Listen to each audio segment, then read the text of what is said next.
What's up, supporters? Wanted to do a video update, and I haven't done one because I really didn't have much to say, but I have a lot to say in terms of what's going on. So the first thing is two things that are kind of big. So Jack and I have been working with Gingerman Raceway in Michigan. And this was more Jack's idea because he's like, well, why don't we have a sponsorship deal with a track to be able to take cars out there to test them for videos? And I'm like, manufacturers are not going to let you test that shit. But certain cars we're going to have access to might have the opportunity to go out there and have the track part of it included in the street. And the way that we're going to do this is I'm going to do a video for Gingerman Raceway and the town of South Haven. This is all kind of pre-production. It's greenlit, so I just have to start working on it. But combined, the town part of it, getting the town involved, the businesses, and like, hey, this is a destination. For the people that want to take their car to a track, you know, you could come with your boyfriend, girlfriend, whatever, family, and they don't want to sit at some track and smell gasoline and a bunch of raging, you know, hotheads driving on track. At least they can go to the town and have a beach and all this shit. So the whole thing is to make this couple videos about showing the sights and sounds of all of that together, the experience of going to the town, going to the track, and then a technical video showing each corner of the track, how to drive it, how not to drive it, and then multiple other videos kind of like showing the different cars that we're going to use, because we should have some kick-ass cars out there, which I'm probably trying to formulate how to put it into a video for what I'm doing. So we're going to have the C7 Grand Sport, we're going to have an Atom, of course, an S2000, and a Porsche GT3, and maybe the new Cup car or a Miata. And we're trying to get some other cars on there, but I don't know how the hell I'm going to film all that in 2 days. So that's a big one. So this is going to give me access to a track when I need it for free to test. The only problem is it's far away. It's like 2 hours. But again, it's that access that you're looking for. And then resume builder. Look, we got this town involved, all that shit. So it's kind of cool. The next one is I'm working with an off-road park that's like literally 10 minutes away from me. And I'm trying to get them to allow me to use it for video reviews and see if there's a place on there I can do video reviews with all-wheel drive vehicles, these CUVs and SUVs and trucks, where I can not only just do a driving segment. You know, if I get a TRD Pro or some shit like that, or a Raptor, it's like, oh great, it drives good on the street. And it's one of the reasons why I hate doing trucks, because like I hate driving trucks on the street and being like, yeah, this ride's great, all that crap, and then I never really get to drive it off-road. So working with this company gives me the ability, again, the access to test a little bit more complete, and it'll make the videos a lot better, more comprehensive than they are. So it's kind of about taking that part of it to the next level, and of course expanding on, you know, collaborations and partnerships and all that crap. The next thing I think to talk about is I'm trying to set up a meet, and this is another big project, and I don't know that I'm going to get it done this year because I got too much drama in my own life to try to juggle with doing this as well. Going to Toronto Motorsports Park, which you saw in the Miata Cup car video, the owner wants publicity for that place, and I talked to the Straight Pipes about doing like a viewer meet, but I don't want it to be like Douchebag Fest 2019.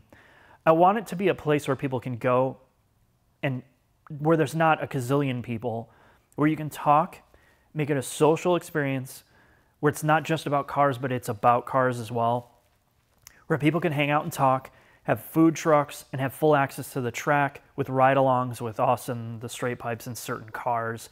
And it might even be manufacturer supported, so we'll have press cars there to take people out on the track.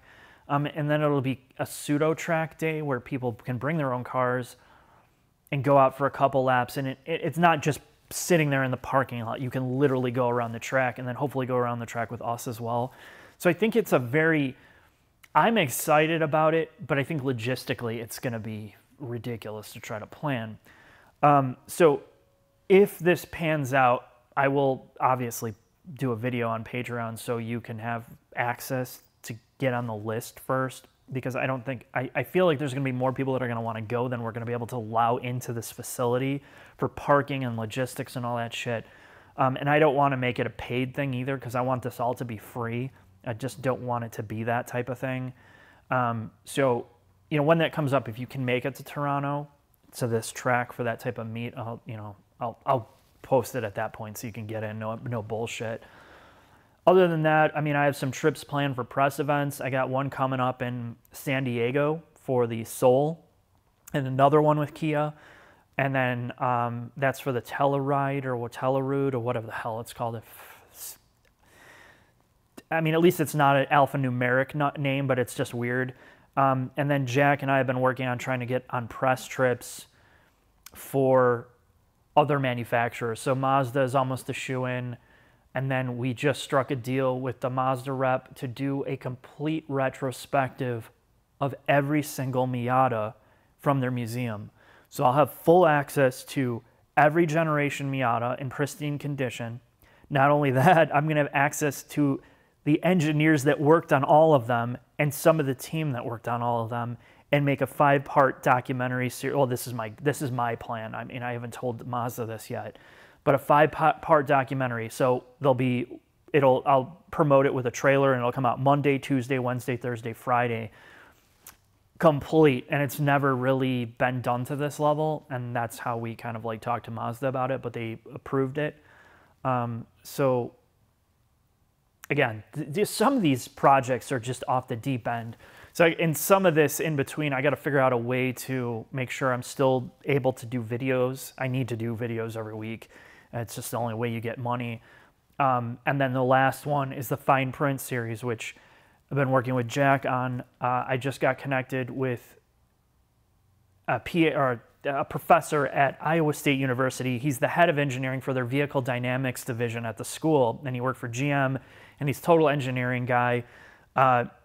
He wanted to do a video series, the Fine Print series, where he can show his students this and then go into the math part of it after the video. So I'm going to be working with him, doing a call this week to work on how I'm going to do that. And it also gives me the ability to have access to, how do I put this? It gives me access to say, look, if this is in collaboration with Iowa State engineering, right? I mean, I can explain things like a lot of engineers can't, because I worked with engineers for like 10 years in my IT job. I had to interface with them every day, and I know how they speak, and I know how they think, and I know they can't particularly communicate sometimes the most practical way where people understand what the hell's going on. So I understand the science and the math and all the crap that goes behind it, and I can explain it, but I'm not an engineer. And I didn't go through the schooling to really just strip that back and get into the science of a lot of it behind it. So it'll be an opportunity for me to not only delve into that more, but also give some of these people the product, the video, where they could use it in an educational setting. And it gives it more credibility, I guess is what I'm saying.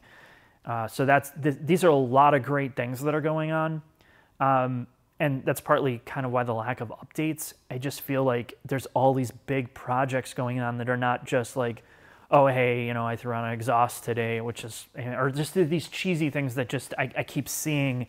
And a lot of these opportunities are coming up now, like, hey, do you want to get an exhaust? Do you want brakes? Do you want this stuff? And I mean, that's all great. I'm just trying to expand it more on a higher level, or take it to a higher level that a lot of people aren't. From a career perspective, technical perspective, and just like a production perspective. Like, I need to challenge, like I said this a lot, like it's about challenging yourself or what your capabilities are. And I know some of this stuff is going to be just a nightmare from a production standpoint and logistical, trying to organize all this stuff together and make it work and not look like a total fucking idiot when you're doing it. So, if I don't do this stuff now, I just got to do it.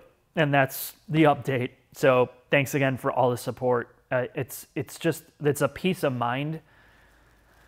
It's the peace of mind that this gives me, that I have backing from people that really care. And I know it's like a broken record. I say it a lot, but when you're doubting, and you see this obviously at home or your family, if you're doubting, you always need somebody to like kick you in the ass or prop you up.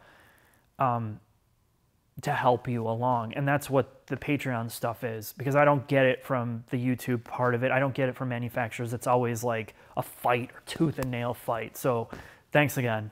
Talk to you soon.